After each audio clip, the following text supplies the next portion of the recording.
Странный звук, который, по словам Дона Хуана, производила бабочка, возобновился вновь. Он воспринимался как ощущение в моем теле, а не как мысль. Я понял, что он не был угрожающим. Он был милым и простым. Он почему-то напоминал ребенка и вызывал воспоминания о маленьком мальчике, которого я знал когда-то. Длинные звуки напомнили мне о его круглой белой голове, короткая стаккато звуков о его смехе. Очень сильное чувство охватило меня, но мыслей все же не было. Я чувствовал сильную боль во всем теле. Сидеть я больше не мог и завалился на бок. Моя печаль была так велика, что я начал думать. Я взвесил свою боль и печаль и внезапно оказался в самой гуще внутренних споров о маленьком мальчике. Воркующий звук исчез. Мои глаза были закрыты. Я услышал, как Дон Хуан поднялся, а затем почувствовал, что он помогает мне сесть. Говорить мне не хотелось. Он тоже молчал.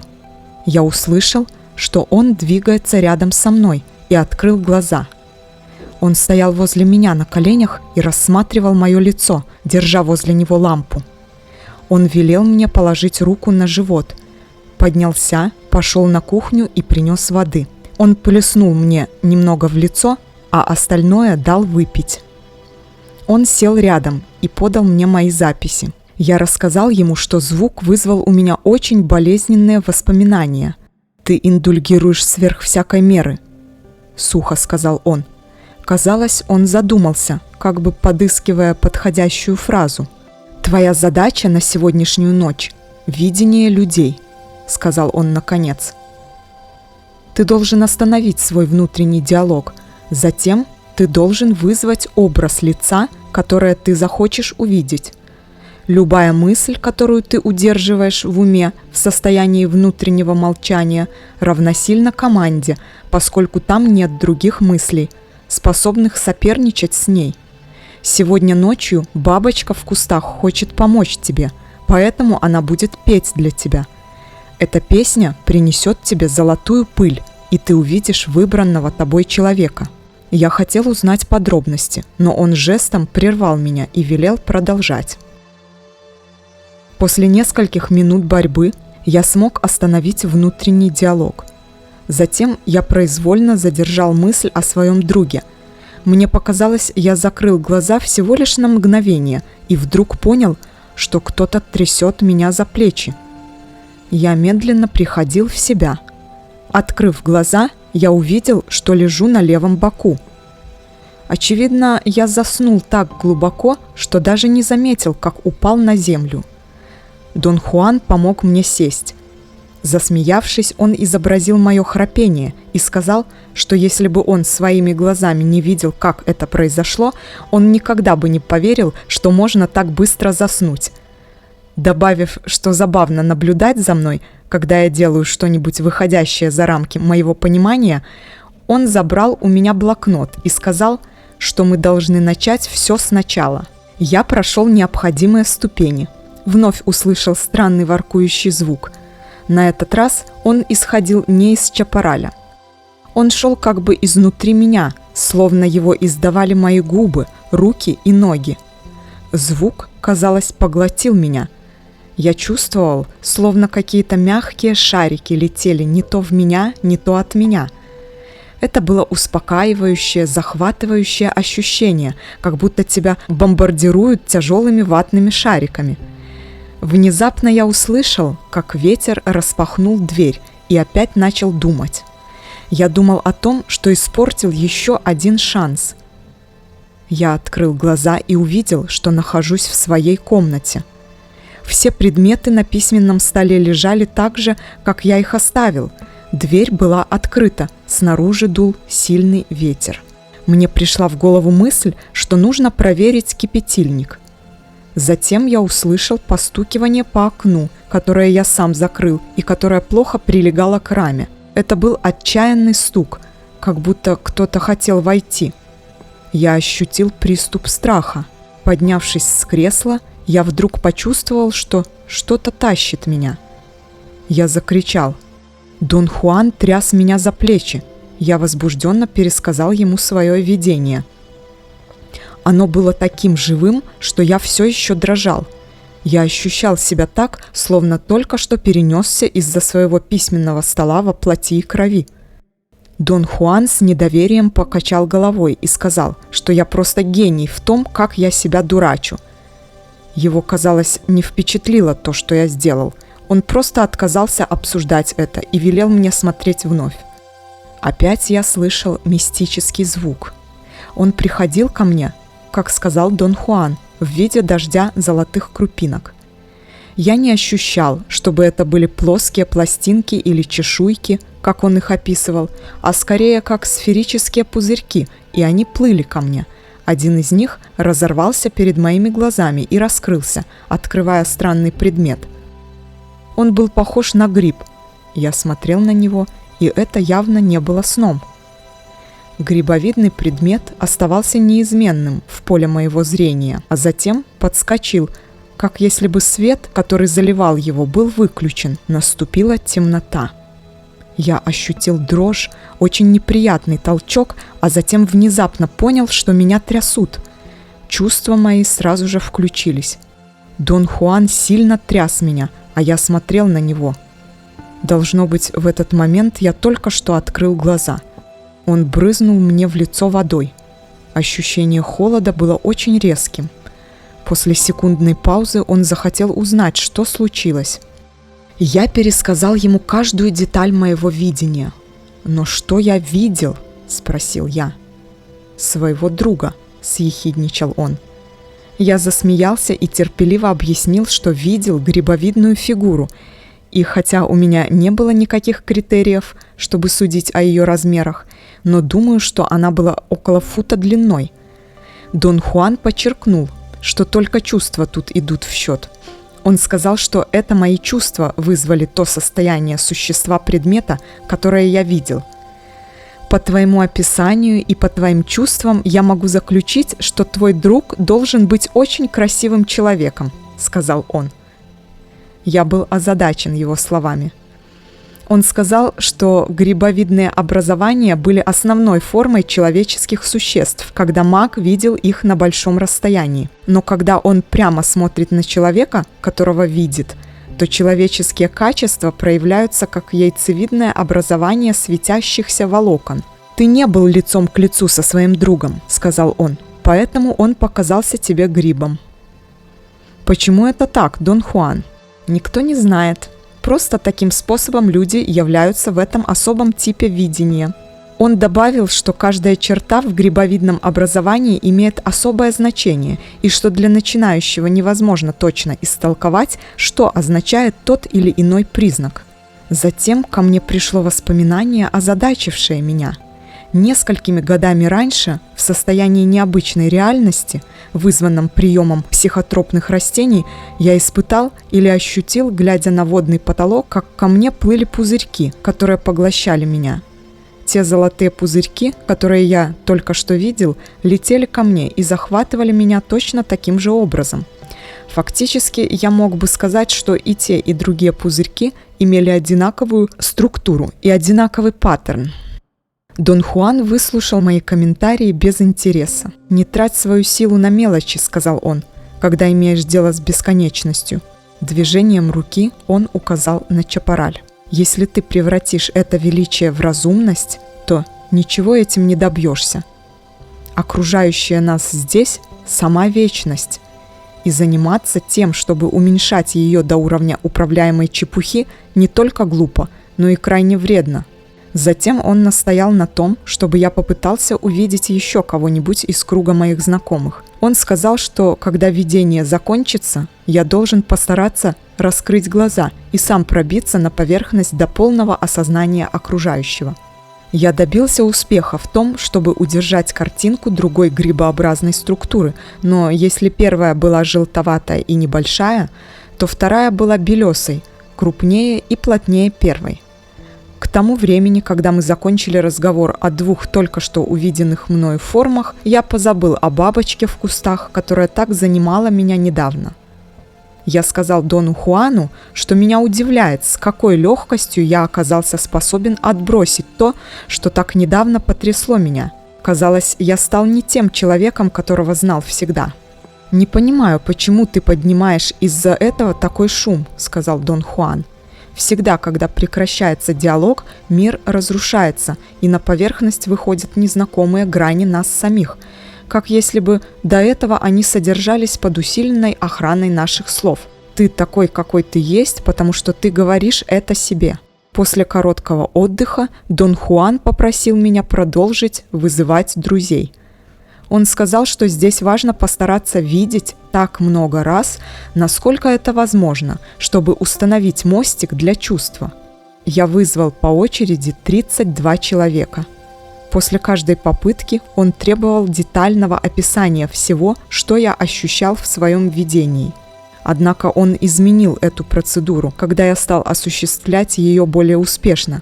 Он судил по тому, что я стал останавливать внутренний диалог за несколько секунд, стал способен открывать глаза сам в конце каждого опыта и восстанавливал обычную деятельность без всякого перехода.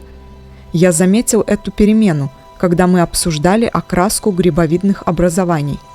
Он указал, что это была не окраска, но сияние переменной интенсивности. Я уже собирался описать желтоватое сияние, которое только что видел, как вдруг он прервал меня и точно описал сам, что именно я видел. Начиная с этого момента, он описывал содержание каждого видения, но не так, как если бы ориентировался с моих слов, но как если бы видел это сам. Когда я попросил его прокомментировать это, он просто отказался говорить на эту тему. К тому времени, когда я вызвал уже 32 человека, я сообразил, что видел большое разнообразие грибовидных форм и сияний и испытывал по отношению к ним целую гамму чувств, начиная от тихого восхищения, кончая откровенным отвращением. Дон Хуан объяснил, что светимости людей наполнены образованиями, которые могут быть желаниями, проблемами, печалями, заботами и так далее. Он сказал, что только очень могучий маг может расшифровать значение этих образований, и что я должен быть доволен тем, что просто вижу общее очертание людей. Я устал. Созерцание этих странных форм вызвало у меня довольно неприятное чувство обреченности. Казалось, они поймали меня в ловушку. Дон Хуан велел мне писать, чтобы рассеять мрачное настроение. После некоторой паузы, во время которой я так и не смог ничего написать, он попросил меня вызвать тех людей, которых он сам будет выбирать. Появилась новая серия форм. Они были похожи не на грибы, а скорее на японские чашечки для саке, перевернутые вверх дном. У некоторых было образование, похожее на голову, как ножка у чашки для саке. Другие были округлыми. Их очертания были спокойными и приятными. Я чувствовал, что в них заключалось какое-то врожденное чувство счастья или что-то вроде этого. Они парили, как бы не связанные земным тяготением, которое приковывало к себе предыдущие формы. Каким-то образом один этот факт ослабил мою усталость. Среди тех людей, которых он выбирал, был и его ученик Элихио. Когда я вызвал видение Элихио, то ощутил толчок, который выбил меня из состояния наблюдения. Элихио был длинной белой формой, которая качнулась, дернулась и, казалось, прыгнула на меня. Дон Хуан объяснил, что Элихио очень талантливый ученик и что он, без сомнения, заметил, что кто-то видит его. Другим был Паблито, ученик Дона Хенаро. Видение Паблито привело меня в еще большее потрясение, чем видение Элихио. Дон Хуан так смеялся, что слезы потекли у него по щекам. «Почему эти люди имеют другую форму?» – спросил я. «У них больше личной силы», – заметил он. «Как ты смог заметить, они не привязаны к земле. Что дало им такую легкость? Они что, такими родились?» «Все мы рождаемся легкими и парящими, но постепенно наша форма становится фиксированной и прикованной к земле. Мы сами себя такими делаем. Пожалуй, можно сказать, что эти люди имеют другую форму, потому что живут как воины. Однако важно не это. Сейчас важно то, что ты подошел к грани. Ты вызвал 47 человек, и тебе осталось вызвать только одного. Тут я вспомнил, что несколько лет назад в разговоре о магии зерна он сообщил мне, что количество зернышек для этого колдовства 48, но так и не сказал, почему. Я снова спросил об этом. 48 – это наше число, сказал он. Именно оно делает нас людьми. Я не знаю почему, не трать свою силу на идиотские вопросы. Он поднялся, потянулся всем телом и велел мне сделать то же. Я заметил, что на востоке появилась полоска светлого неба. Затем мы сели, и он приложил губы к моему уху. «Последний человек, которого ты собираешься вызвать, это Хенару, настоящая звезда», – прошептал он. Я почувствовал волну возбуждения и любопытства. Я вновь прошел через все требуемые ступени. Странный звук, доносящийся из чапараля, стал живым и приобрел новую силу. Я почти забыл о нем. Золотые пузырьки охватили меня, а затем в одном из них я увидел самого Дона Хенаро. Он стоял передо мной, улыбаясь, держа шляпу в руке. Я поспешно раскрыл глаза, собираясь заговорить с Доном Хуаном, но застыл в полной растерянности, не в силах вымолвить ни слова. По телу у меня пробежал озноб. Сам Дон Хенаро стоял передо мной. Я повернулся к Дону Хуану. Он улыбался. Потом оба громко расхохотались. Я тоже попытался смеяться, но не смог и вскочил. Дон Хуан подал мне чашку воды. Автоматически я выпил ее. Дон Хенаро почесал голову, скрывая усмешку. «Разве ты не собираешься поздороваться с Хенаро?» – спросил Дон Хуан. Мне стоило огромных усилий привести в порядок свои мысли и чувства, пока я смог, наконец, выдавить какие-то приветствия. Дон Хенаро поклонился. «Ты звал меня, верно?» – спросил он, улыбаясь. Я пробормотал, что просто поражен его появлением. «Он звал тебя», – вставил Дон Хуан. «Что ж, вот и я», – сказал Дон Хенаро. «Что вам угодно, сударь?» Я медленно приходил в себя, и, наконец, ко мне пришло внезапное озарение. С необыкновенной ясностью я понял, что в действительности произошло. Дон Хенаро гостил у Дона Хуана. Увидев мою машину, он спрятался в кустах и оставался там до наступления темноты. Я считал доказательства убедительными. Время от времени Дон Хуан подталкивал меня в нужном направлении и таким образом управлял развитием событий. В нужный момент Дон Хенаро позволил мне заметить свое присутствие, а когда мы с Доном Хуаном бежали обратно к дому, он следовал за нами самым очевидным образом, чтобы увеличить мой страх. Затем он скрылся в чапарале, время от времени издавая те странные звуки по знаку Дона Хуана. Последний знак «выйти из кустов» Дон Хуан, должно быть, дал, когда мои глаза были закрыты. Как раз тогда, когда он попросил меня вызвать Дона Хенаро. Очевидно, тогда Дон Хенаро поднялся на веранду и ждал, пока я не открою глаза, чтобы испугать меня до потери сознания. Единственное несоответствие в моей логической схеме было связано с тем, что я действительно видел, как человек, прятавшийся в кустах, превратился в птицу, и что в первый раз Дон Хенаро предстал передо мной как видение в золотом пузырьке. В моем видении он был одет точно так же, как в действительности. Не найдя убедительного способа объяснить эти несоответствия, я, как обычно, в подобных случаях заключил, что эмоциональный стресс мог сыграть важную роль в том, что я считал своим видением. При мысли о том, что все происшедшее было всего лишь розыгрышем, мною овладел истерический смех. Я рассказал им о своих умозаключениях. Оба раскатисто захохотали. Мне казалось, что этот смех их выдает. «Ты прятался в кустах, не так ли?» – спросил я Дона Хенаро. Дон Хуан сел, схватившись за голову обеими руками. «Нет, я не прятался», — сказал Дон Хенаро терпеливо. «Я был далеко отсюда, но ты позвал меня, и я пришел повидаться с тобой». «А где ты был, Дон Хенаро?» «Далеко». «Как далеко?» Дон Хуан, прервав меня, сказал, что Дон Хенаро оказал мне любезность, и я не должен спрашивать, где он был, потому что он был нигде. Дон Хенаро стал меня защищать и сказал, что все в порядке и что я могу спрашивать о чем угодно. «Но если ты не прятался около дома, где же ты был, Дон Хенаро?» – спросил я. «Я был у себя дома», – сказал он с большой важностью. «В Центральной Мексике?» «Да, это единственный дом, который у меня есть». Они взглянули друг на друга и опять расхохотались. Я знал, что они дурачат меня, но предпочел не копаться в этом вопросе дальше, решив, что у них должны быть причины для таких сложных трюков. Я сел. Вдруг у меня появилось весьма странное ощущение раздвоения. Одна часть меня совсем не была шокирована и могла принять любые поступки Дона Хенаро или Дона Хуана за чистую монету.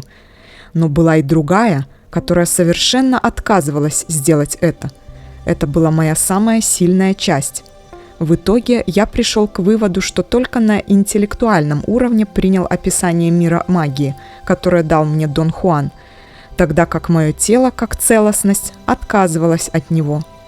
В этом и была моя дилемма, но затем, с годами моей связи с Доном Хуаном и Доном Хенаро, я испытал необычайные вещи, и это уже был не интеллектуальный опыт, а опыт тела. Немногим ранее, этой же ночью, я выполнил бег силы, который с точки зрения моего интеллекта являлся невообразимым достижением.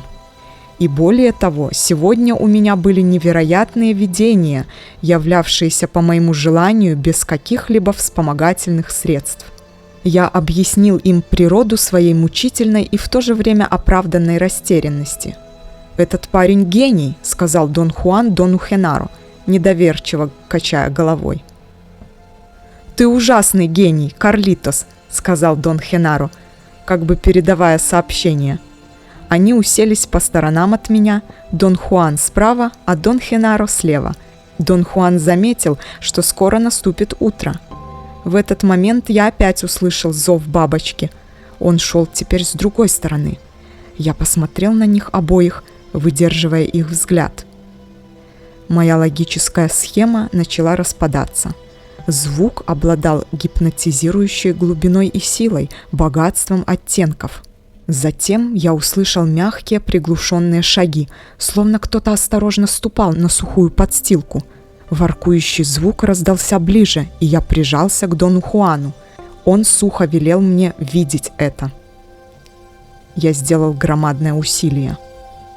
До сих пор я был уверен, что бабочка – это Дон Хенаро, но Дон Хенаро сидел рядом со мной. Но что же тогда было в кустах? Бабочка? Воркующий звук эхом отдавался у меня в ушах. Мне никак не удавалось прекратить внутренний диалог. Хотя я и слышал звук, но не мог почувствовать его в своем теле, как делал это раньше. Я слышал отчетливые шаги. Что-то пробиралось в темноте. Послышался громкий треск, словно кто-то наступил на сухую ветку, и внезапно меня охватило пугающее воспоминание. Несколько лет назад я провел ужасную ночь в диких горах и подвергся нападению чего-то огромного, но очень легкого и мягкого, что вновь и вновь наступало мне на шею, пока я, скорчившись, лежал на земле. Дон Хуан объяснил мне то событие как встречу с союзником, мистической силой, которую маг выучивается воспринимать как существо. Я плотнее прижался к Дону Хуану и шепотом рассказал ему о своем воспоминании. Дон Хенаро на четвереньках подполз к нам, чтобы быть ближе. «Что он сказал?» – спросил он Дона Хуана шепотом. «Он сказал, что там в кустах союзник», – ответил тот тихо. Дон Хенаро отполз назад и сел. Затем он повернулся ко мне и сказал громким шепотом: «Ты гений!» Они тихонько засмеялись. Движением подбородка Дон Хенаро показал на чапараль. «Пойди туда, схвати его». Только смотри, не забудь перед этим раздеться. Изгони из этого союзника дьявола». Они затряслись от смеха. Звук тем временем исчез. Дон Хуан приказал мне прекратить думать, но оставить глаза открытыми, сфокусированными на краю чапараля передо мной. Он сказал, что бабочка меняет свое положение из-за того, что здесь находится Дон Хенаро, и если она собирается показаться мне, то выберет место прямо передо мной. После секундной борьбы за успокоение своих мыслей я опять услышал звук. Он был богаче, чем когда-либо. Сначала я слышал приглушенные шаги по сухим веткам, а затем ощутил их на своем теле. В этот момент я различил темную массу прямо передо мной, на краю чапараля. Я чувствовал, что меня трясут. Дон Хуан и Дон Хенаро наклонились надо мной, а я стоял на коленях, как если бы заснул в скрюченном положении. Дон Хуан дал мне воды, и я сел, прислонившись спиной к стене. Вскоре рассвело. Чапараль, казалось, проснулся. Утренняя прохлада освежила меня.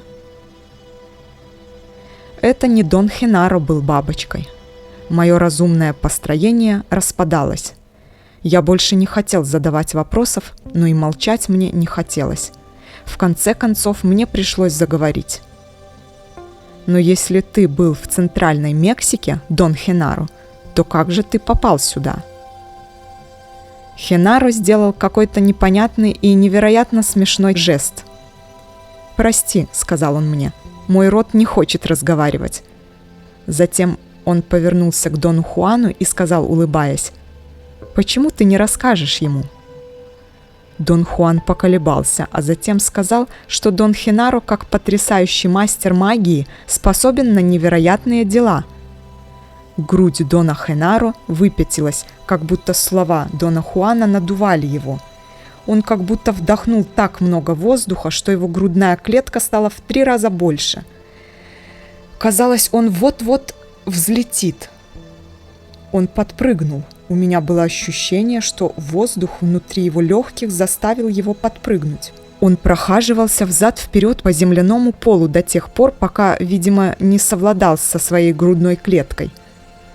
Он погладил ее и с большой силой пробежал ладонями от грудных мышц к животу, как если бы выжимал воздух через грудную клетку. Наконец он уселся. Дон Хуан улыбнулся. Его глаза светились откровенным удовольствием. «Пиши свои заметки», — сказал он мягко. «Пиши, пиши, или ты умрешь».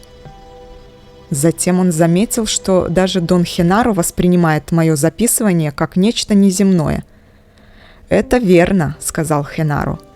«Я даже подумываю о том, чтобы начать писать самому».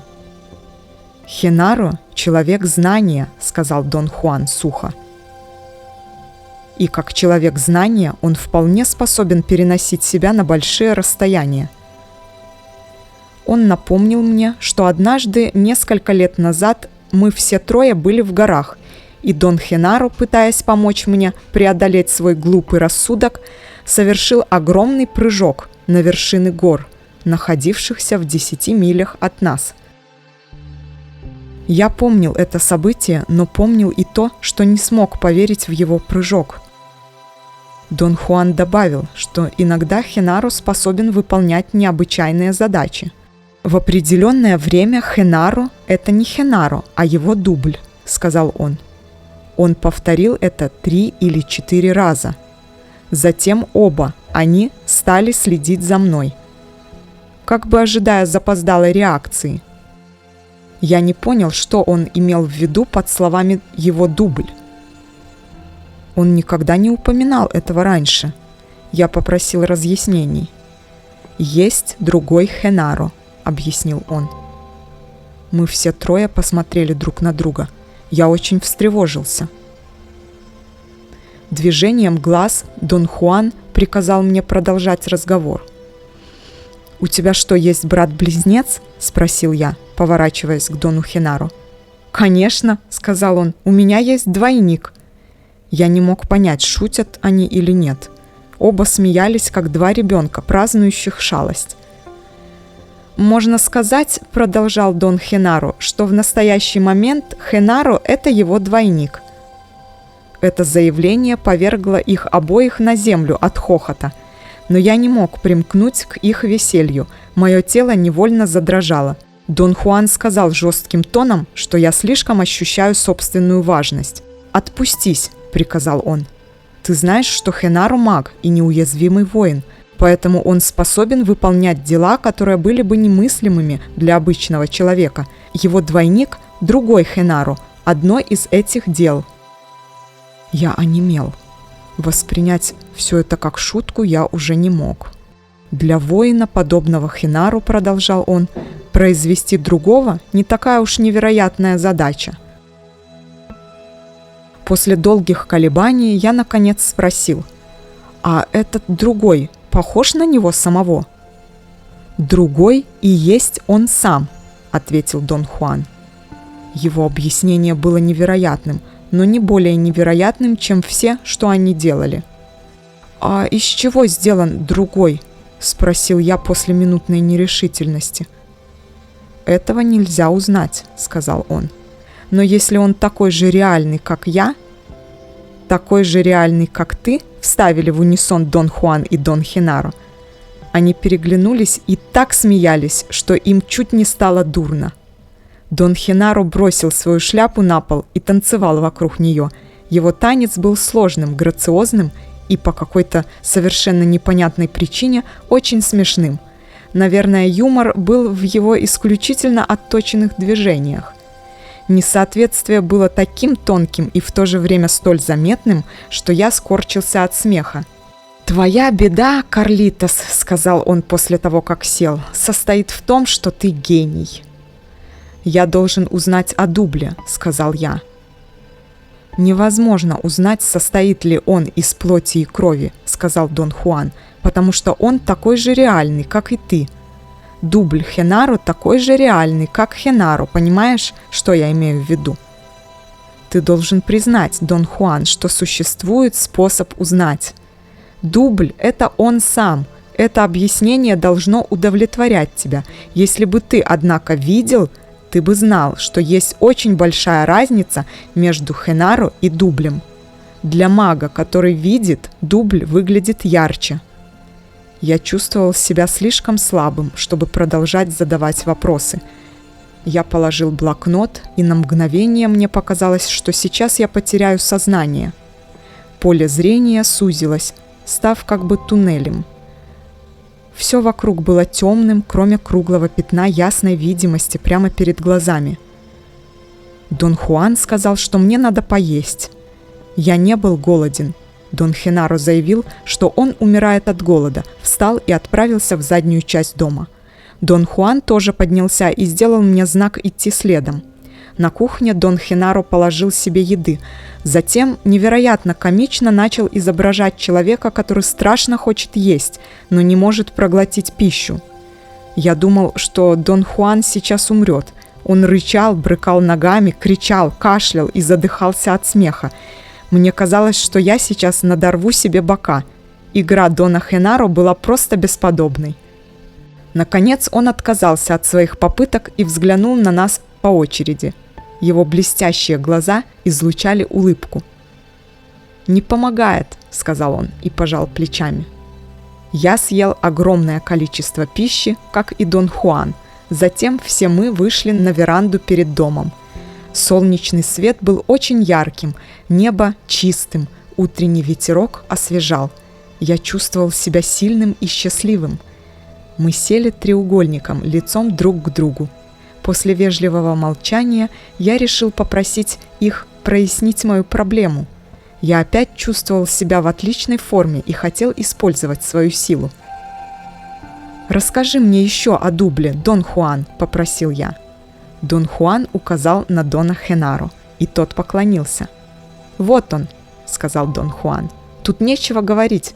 Он здесь, ты можешь смотреть на него. Но он Дон Хенаро», — сказал я в слабой попытке направить разговор. «Конечно, я Хенаро», — сказал он и пожал плечами.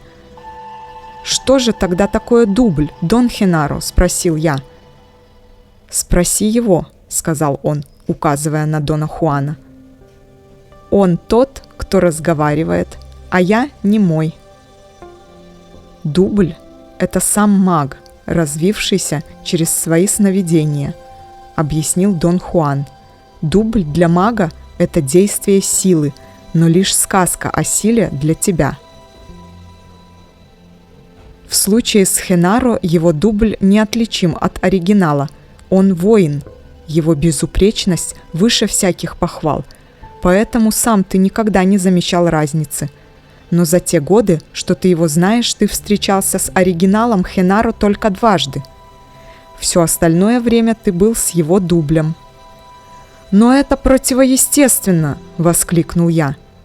Моя тревога росла. Я был так возбужден, что уронил свой блокнот, и мой карандаш куда-то закатился. Дон Хуан и Дон Хенаро буквально нырнули на землю и начали разыгрывать процедуру его поиска. Я никогда не видел более поразительного представления театрального фокусника с ассистентом.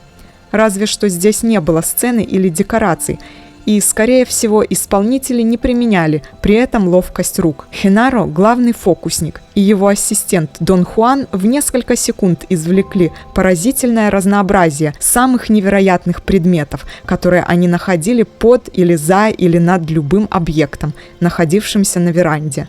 В стиле эстрадного артиста ассистент раскладывал предметы прямо на грязном полу: камни, мешки, куски дерева, молочную флягу и мой пиджак. Затем фокусник Дон Хенаро приступал к обследованию предмета, который он выбрасывал, как только убеждался, что это не мой карандаш. Коллекция найденных предметов включала одежду, парики, очки, игрушку, поварешку, шестерни, мешки, женское нижнее белье, человеческие зубы, сандвичи и предметы религиозного культа. Один из найденных предметов был совершенно отвратителен. Это был кусок высохшего дерьма, который Дон Хуан извлек из-под моего пиджака. Наконец Дон Хенаро нашел мой карандаш и вручил его мне после того, как торжественно вытер с него пыль полой своей рубашки. Они отметили свою клоунаду криками и смехом. Я оказался зрителем, который никак не мог присоединиться к их веселью. «Не принимай все так серьезно, Карлитос», — сказал Дон Хенаро с оттенком участия. «Иначе ты сделаешь...» Он сделал смешной жест, который мог означать что угодно. После того, как их смех утих, я спросил у Дона Хенаро, что делает дубль и что маг делает со своим дублем. Отвечал Дон Хуан. Он сказал, что у дубля есть сила, и ее можно использовать для задач, которые были бы невообразимы в обычных условиях. «Я уже неоднократно говорил тебе, что мир неизмерим», — сказал он мне, — «как и мы, как и каждое существо, которое есть в этом мире. Поэтому невозможно постичь дубль разумом. Однако тебе было позволено смотреть на него, и этого должно быть более чем достаточно». «Но есть же хоть какой-нибудь способ говорить о нем?» – спросил я. «Ты сам говорил мне, что ты интерпретировал свой разговор с оленем, чтобы иметь возможность говорить со мной. Не можешь ли ты сделать то же самое с дублем?» Он молчал. Я упрашивал. Нетерпение, которое я испытывал, было ни с чем не сравнимо. «Ну что ж, маг может раздвоиться», – сказал Дон Хуан. Это все, что можно сказать. Но осознает ли он, что раздвоился? Конечно, он это осознает. Знает ли он, что находится одновременно в двух местах? Оба посмотрели на меня и обменялись взглядами. «Где сейчас другой Хенаро?» – спросил я. Дон Хенаро наклонился ко мне и уставился мне в глаза. «Я не знаю», – сказал он мягко. «Ни один маг не знает, где находится его другой». «Хенаро прав», — сказал Дон Хуан. «У мага нет данных о том, что он находится в двух местах сразу. Ощущать это было бы равносильно тому, что встретиться со своим дублем лицом к лицу. А маг, который сталкивается лицом к лицу с самим собой, мертвый маг. Таков закон. Таким образом все расположила сила. И никто не знает почему». Дон Хуан пояснил, что к тому времени, как воин, овладев сновидением и видением, разовьет дубль, Он должен также преуспеть в стирании личной истории, чувства собственной важности и распорядка жизни. Он сказал, что в свое время обучил меня некоторым техникам, которым я умудрился не придать особого значения. На самом деле они были в сущности средством устранить непрактичность обладания дублем в обычном мире. Они были направлены на то, чтобы сделать меня самого и мир текучим, поместив все это за границы обусловленности. «Текучий воин не может больше принимать мир в хронологическом порядке», объяснил Дон Хуан. «Для него мир и он сам не являются больше предметными и плотными. Он – светящееся существо в светящемся мире. Дубль – это простое дело для мага, который знает, что он делает. Записывание – это простое дело для тебя, но ты все еще пугаешь Хинару своим карандашом. Может ли сторонний наблюдатель, глядя на мага, видеть, что он находится в двух местах одновременно?» – спросил я Дона Хуана. «Конечно. Это было бы единственным способом узнать истину». «Но разве нельзя логически заключить, что маг тоже может заметить, что находится в двух местах?» «Ага», – воскликнул Дон Хуан, – «на этот раз ты прав. Маг, конечно, может заметить впоследствии, что он был в двух местах сразу, но это только регистрация, и она никак не соотносится с фактом, что пока он действует, он этой двойственности не ощущает». Мои мысли путались. Я чувствовал, что если перестану писать, то взорвусь. «Подумай вот о чем», — продолжал он. «Мир не отдается нам прямо. Между нами и ним находится описание мира. Поэтому правильно говорить, что мы всегда на один шаг позади, и наше восприятие мира всегда только воспоминание о его восприятии. Мы вечно вспоминаем тот момент, который только что прошел. Мы вспоминаем, вспоминаем, вспоминаем». Он покрутил рукой, как бы давая мне почувствовать, что он имеет в виду.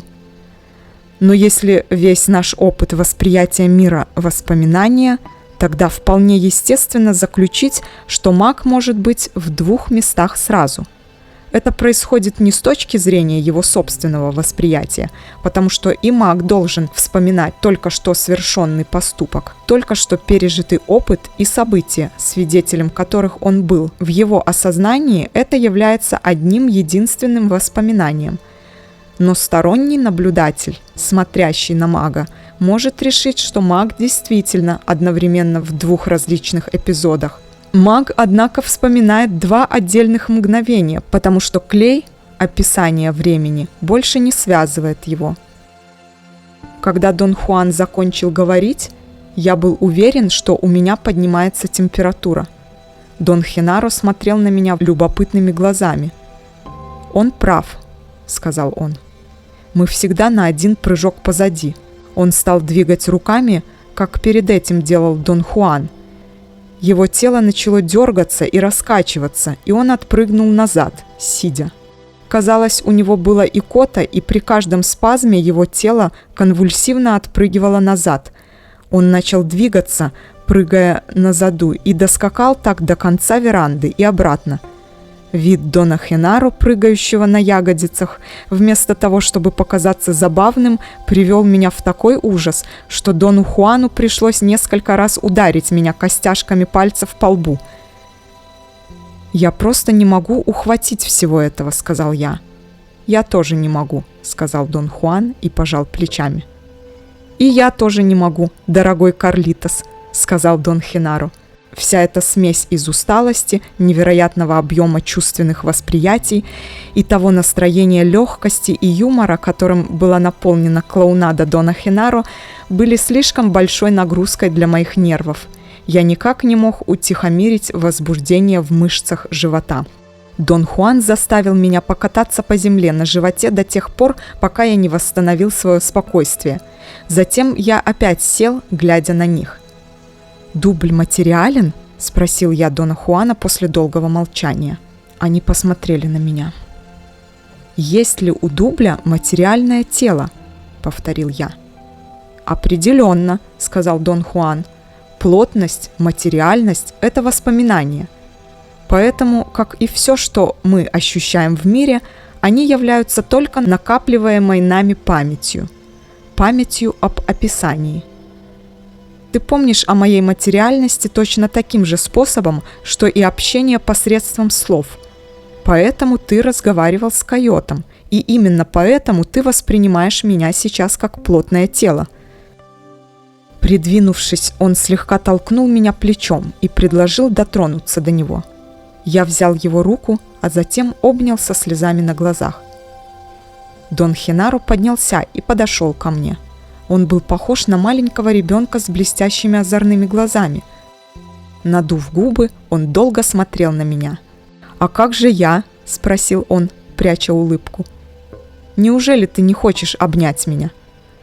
Поднявшись, я протянул к нему руки, но мое тело, казалось, застыло на месте. Я был не в силах двинуться. Как я ни пытался дотронуться до него, ничего не получалось. Дон Хуан и Дон Хенару стояли рядом, внимательно наблюдая за мной.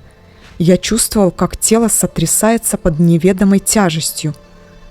Дон Хенару сел и притворился обиженным тем, что я его так и не обнял. Он скреб землю пятками и пинал ее ногами, а затем оба они покатились со смеху. Я весь дрожал, мышцы живота свело от напряжения. Дон Хуан заметил, что я двигаю головой так, как он учил меня, отражая луч света уголками глаза. Он выволок меня из-под крыши веранды на открытое место и повернул лицом на восток, к солнцу. Но к тому времени дрожь прекратилась. Я заметил, что сжимаю в руке свой блокнот только когда Дон Хенару сказал, что я дрожал под тяжестью бумаги. Я сказал Дону Хуану, что тело заставляет меня уехать, и, не давая им времени на уговоры, помахал рукой Дону Хенару. «До свидания, Дон Хенару!» – крикнул я. «Я уезжаю!» Он помахал мне в ответ. Дон Хуан проводил меня к машине. «А у тебя тоже есть дубль, Дон Хуан?» «Конечно!» – воскликнул он.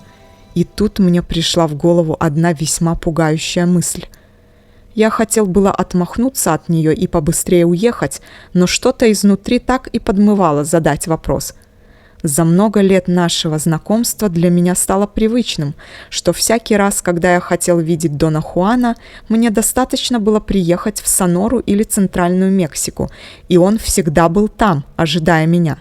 До сих пор я не придавал этому значения, принимая как само собой разумеющееся. «Скажи мне, Дон Хуан», — сказал я полушутя, — «ты сам-то настоящий или ты свой дубль?» Он наклонился ко мне, улыбаясь. «Мой дубль», — прошептал он. Я подскочил, как ужаленный, и помчался к своей машине. «Я просто пошутил!» — крикнул мне вдогонку Дон Хуан громовым голосом. «Ты не имеешь права уезжать, ты должен мне еще 5 дней!» Смеясь и гримасничая, они вприпрыжку бежали за моей машиной, пока я выруливал. «Карлитос, вызывай меня в любое время!» — закричал Дон Хенару.